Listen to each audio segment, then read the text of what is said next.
सुप्रभात प्यारे बच्चों, स्वागत है आपका आपके अपने चैनल हिंदी सागर में। मैं डॉक्टर कुमुद मिश्रा आज आपको हिंदी भाषा व्याकरण के अंतर्गत हिंदी वर्णमाला के 3 श के बारे में बताऊंगी। ये 3 श आपने बचपन से ही पढ़ा होगा और हिंदी भाषा व्याकरण का पहला अध्याय होता है हिंदी वर्णमाला। और हिंदी वर्णमाला में व्यंजन 2 भाग होते हैं, स्वर और व्यंजन। व्यंजन भाग के अंतर्गत आपने ये 3 श को पढ़ा होगा, जिसको कि प्रायः सुविधा बड़ा श, छोटा श और मूर्धन्य श के नाम से उच्चारित करते हैं, किंतु व्याकरण के दृष्टिकोण से इसका शुद्ध नाम ये है श तालव्य, श मूर्धन्य, स दंत। ये जो व्याकरण के आधार पर इसके 3 नाम हैं वो इनके उच्चारण स्थान के आधार पर रखे गए हैं। जैसे ये श है, प्रायः इसको बड़ा श कहते हैं, जबकि ये किसी से बड़ा नहीं है।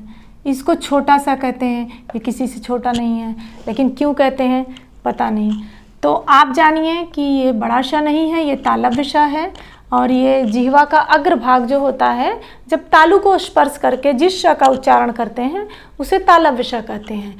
तालु अर्थात आप जानते हैं कि दांत के पीछे जो उभरा हुआ भाग होता है वो तालु होता है। तो इस श का उच्चारण करते समय जिह्वा का अग्रभाग तालु को स्पर्श करता है, जैसे श। आप अभ्यास करेंगे तो आपको इसका अभ्यास हो जाएगा, इसके शुद्ध उच्चारण का अभ्यास हो जाएगा। ये है मूर्धन्य श।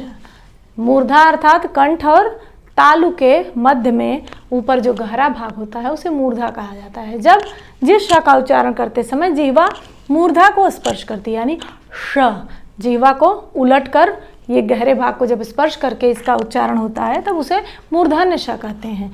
और ये है अंतिम में दंत, क्योंकि इसका उच्चारण करते समय जिह्वा दांत को स्पर्श करती है, स, तो इसलिए इसे दंत स कहा जाता है। तो आप इसका उच्चारण करिए, इसके शुद्ध उच्चारण का अभ्यास करिए और स्वयं भी जानिए, लोगों को भी बताइए, जिससे कि जब भी आप हिंदी भाषा बोलें तो परिनिष्ठित एवं शुद्ध भाषा बोलें, हिंदी भाषा की गरिमा को बढ़ाएं। आगे मिलते हैं आपसे अगले वीडियो में एक नई जानकारी के साथ हिंदी भाषा व्याकरण से संबंधित। अगर आपके कोई प्रश्न हो तो आप कमेंट बॉक्स में उसे पूछ सकते हैं।